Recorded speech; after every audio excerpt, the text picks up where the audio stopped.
नमस्कार, spread piece channel में आपका स्वागत है। आज सुनिए मुंशी प्रेमचंद की लिखी कहानी शहीद ए आजम। करबला की दुर्घटना विश्व इतिहास की उन सर्वश्रेष्ठ घटनाओं में है जिन्होंने सभ्यता की दिशा परिवर्तित कर दी है। यजीद के खानदान में इस्लामी खिलाफत का जाना वास्तव में इस्लाम के विश्व बंधुत्व और समानता के दीप का बुझ जाना था। यदि हजरत हुसैन के हाथों में खिलाफत होती तो इस्लामी परंपराएं अपने वास्तविक रूप में विकसित होती और विजयों तथा बादशाहत के वे बंदर न आते जिन्होंने चाहे इस्लामी इतिहास को उलाहना न दिया हो मगर उस उद्देश्य से अवश्य ही गिरा दिया जो इस्लाम के अस्तित्व में आने का कारण बना था।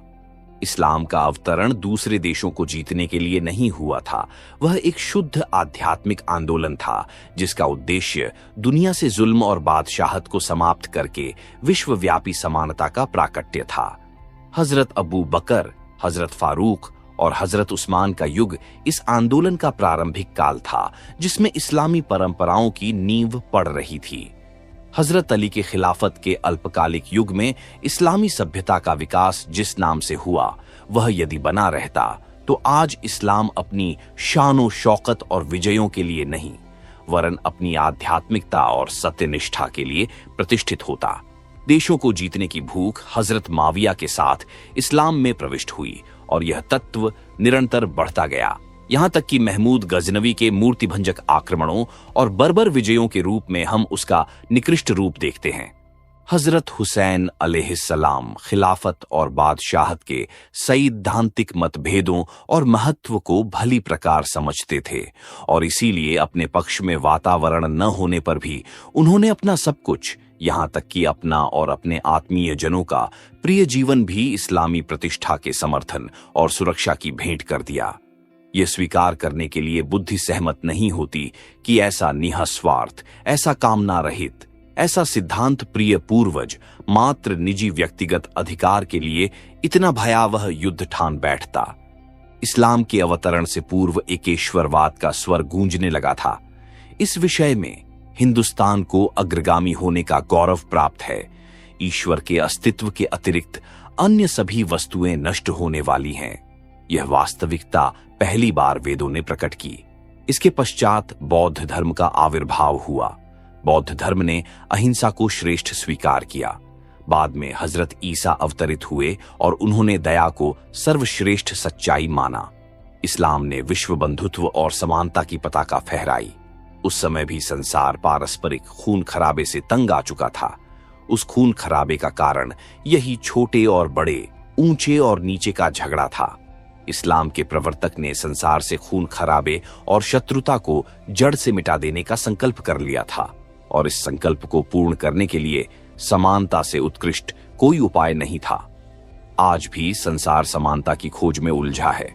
सोशलिज्म और साम्यवाद क्या है? उसी समानता की खोज। 13-14 शताब्दियों के बाद भी संसार जिस गुत्थी को सुलझाने का प्रयास कर रहा है उसे इस्लाम के प्रवर्तक ने कब का सुलझा दिया था।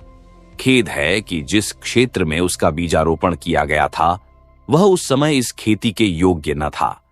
हजरत मोहम्मद के जीवन काल में और उसके कुछ दिनों बाद तक भाईचारा ही इस्लाम का विशेष गुण रहा जो हजरत हुसैन के बलिदान के साथ समाप्त हो गया। इस दृष्टिकोण से देखिए तो हजरत हुसैन का बलिदान संसार की सबसे महान ऐतिहासिक घटना है। खलीफा का शासन वैचारिक, मानवीय या भावनात्मक किसी भी दृष्टि से देखिए, हजरत हुसैन के लिए बलिदान अनिवार्य था। कूफा वासियों का बार बार निमंत्रण देना क्या कुछ महत्वपूर्ण बात नहीं थी? उन निमंत्रणों को ठुकराना शिष्टाचार की दृष्टि से आपत्तिजनक था।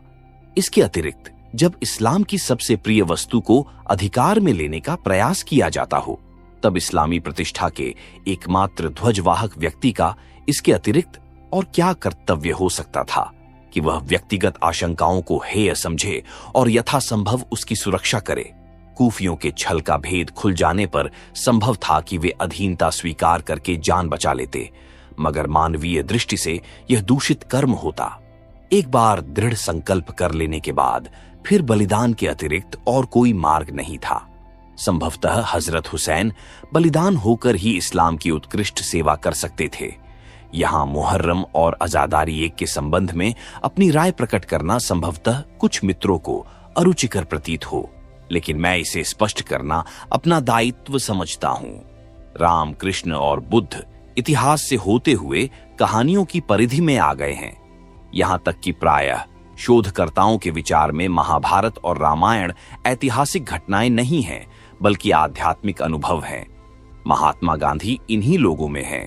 उनकी आस्था है कि प्रत्येक हृदय रामायण और महाभारत का मंच है और इन कहानियों को ऐतिहासिक दृष्टि से देखना इनके महत्व को मिट्टी में मिलाना है। मगर करबला का युद्ध अभी तक प्रामाणिक ऐतिहासिक घटना है और संभवतः आज तक किसी अन्वेषक को यह कहने का साहस नहीं हुआ कि यह मात्र आध्यात्मिक अनुभव है और अच्छे व बुरे का अनादिकाल से चला आता संघर्ष है जो प्रत्येक हृदय में सदैव होता रहता है।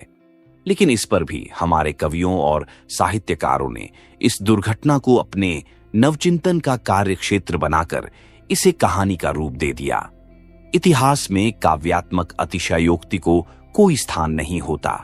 यदि हमारे साहित्यकारों ने स्वयं को ऐतिहासिक घटनाओं तक ही सीमित रखा होता तो शिकायत का कोई अवसर नहीं था, लेकिन उन्होंने उनकी गाथा में उन समस्त शब्द तथा अर्थ अलंकारों तथा नवोक्तियों का प्रयोग किया जो किसी विशुद्ध काव्यात्मक कहानी के लिए उचित था, और इस प्रकार इस दुर्घटना के ऐतिहासिक महत्व को ही नहीं, उसकी आध्यात्मिक प्रतिष्ठा को भी हानि पहुंचाई।